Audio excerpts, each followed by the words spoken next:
आकाशवाणी है। अब आप नवीन सक्सेना से समाचार सुनिए। कोविड महामारी के खिलाफ देश एकजुट होकर लड़ रहा है। आप भी हमारे साथ सुरक्षा और बचाव के 3 आसान एहतियाती उपायों का संकल्प लें।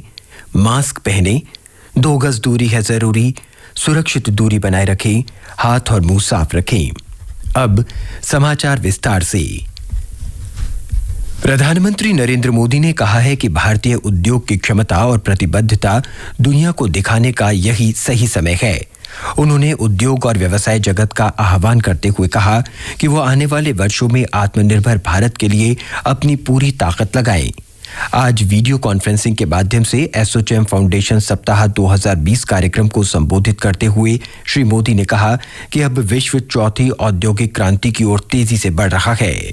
दुनिया चौथी औद्योगिक क्रांति की तरफ तेजी से आगे बढ़ रही है। नई टेक्नोलॉजी के रूप में चैलेंजेस भी आएंगे और अनेक नए सरल सॉल्यूशंस भी आएंगे और इसलिए आज वो समय है जब हमें प्लान भी करना है और एक्ट भी करना है। हमें हर साल के हर लक्ष्य को नेशन बिल्डिंग के एक लार्जर गोल के साथ जोड़ना है। श्री मोदी ने कहा कि अब सही ढंग से योजना बनाने और उस पर काम करने का समय है। उन्होंने कहा कि 27 साल बाद भारत अपनी स्वतंत्रता के 100 वर्ष पूरे होने का जश्न मनाएगा। ये 27 वर्ष न केवल भारत की वैश्विक भूमिका निर्धारित करेंगे, बल्कि ये भारतीयों के सपनों और समर्पण की परीक्षा की घड़ी भी होगी। आने वाले 27 साल भारत के ग्लोबल रोल को ही तय करने वाले इतना नहीं है, बल्कि ये हम भारतीयों के ड्रीम्स और डेडिकेशन दोनों का टेस्ट करने वाले हैं। ये समय भारतीय इंडस्ट्री के रूप में आपकी कैपेबिलिटी, कमिटमेंट और करेज को दुनिया भर को हमें एक बार विश्वास के साथ दिखा देना है। और हमारा चैलेंज सिर्फ आत्मनिर्भरता ही नहीं है, बल्कि हम इस लक्ष्य को कितनी जल्दी हासिल करते हैं, ये भी उतना ही महत्वपूर्ण है। प्रधानमंत्री ने कहा, अनुसंधान और विकास के निवेश को बढ़ाया जाना चाहिए।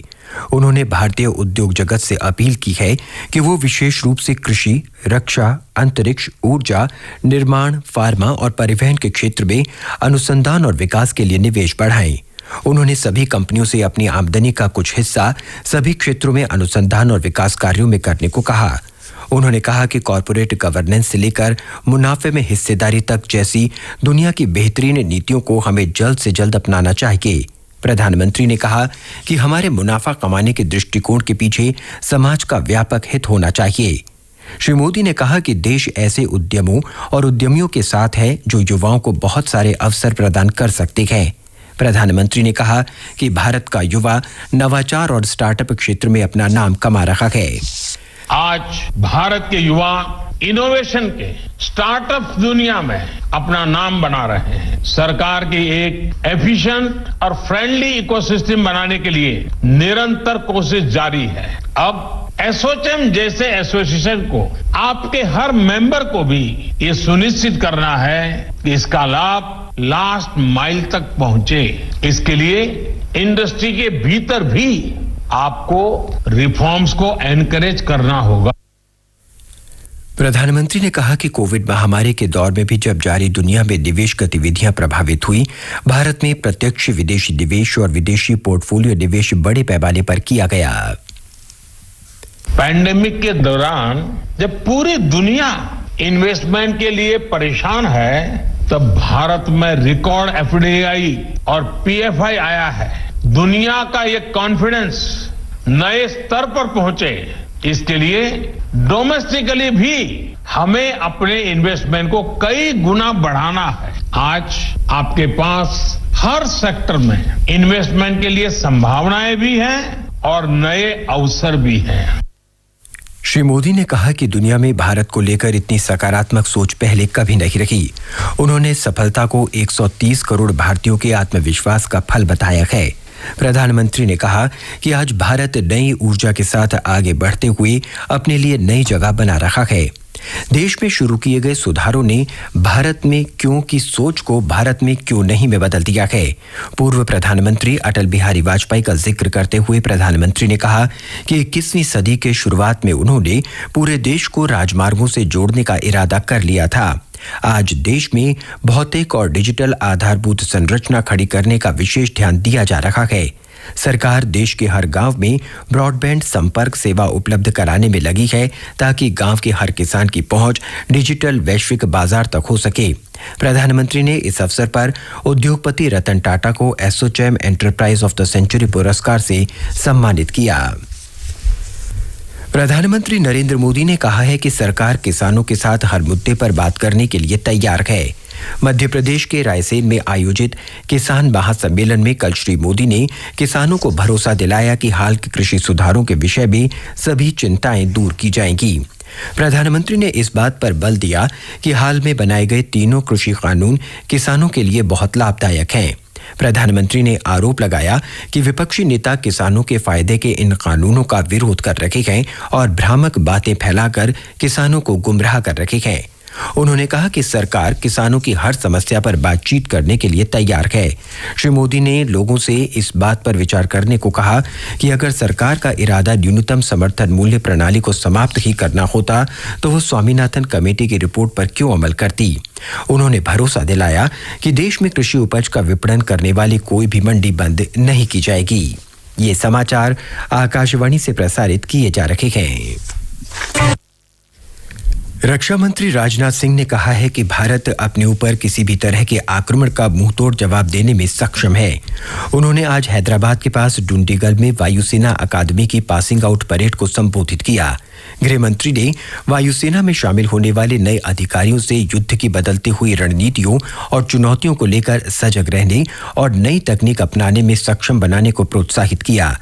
भारत और चीन के बीच हाल के सीमा संघर्ष का उल्लेख करते हुए उन्होंने कहा कि भारत हमेशा से शांतिप्रिय देश रहा है, लेकिन यदि कोई हमारी सीमाओं के साथ छेड़छाड़ करेगा तो उसे माकूल जवाब दिया जाएगा।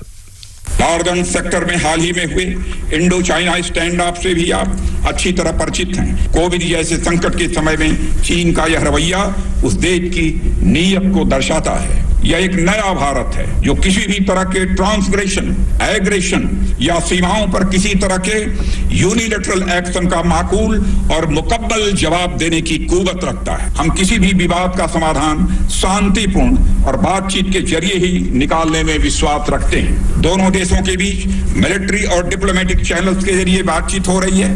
मैं आज के इस अवसर पर फिर से कहना चाहूंगा कि हम संघर्ष नहीं बल्कि हम शांति चाहते हैं, मगर देश के स्वाभिमान पर किसी तरह की चोट हम बर्दाश्त नहीं करेंगे। हम किसी भी स्थिति का मुकाबला करने के लिए पूरी तरह से तैयार हैं। गृहमंत्री अमित शाह आज पश्चिम बंगाल में पश्चिम मेदिनीपुर पहुंचे और वहां शहीद खुदीराम बोस की प्रतिमा पर माल्यार्पण कर उन्हें श्रद्धांजलि अर्पित की। इसके बाद उन्होंने वहां के सिद्धेश्वरी मंदिर में पूजा अर्चना भी की और बाद में बालेजुरी में किसान सनातन सिंह के घर भोजन किया और फिर मेदिनीपुर कॉलेज मैदान में आयोजित एक जनसभा में भाग लेने के लिए रवाना हुए। केंद्र शासित प्रदेश जम्मू कश्मीर में जिला विकास परिषद के 8वें चरण का मतदान आज दोपहर 2 बजे तक शांतिपूर्ण रूप से संपन्न हुआ। दोपहर 1 बजे तक 40.91% मतदान दर्ज हुआ। जम्मू डिवीजन में सबसे अधिक 56.40% मतदान हुआ। इस चरण में जिला विकास परिषद के लिए 28 निर्वाचन क्षेत्रों में वोट डाले गए, जिनमें 13 कश्मीर डिवीजन और 15 जम्मू डिवीजन निर्वाचन क्षेत्र शामिल हैं।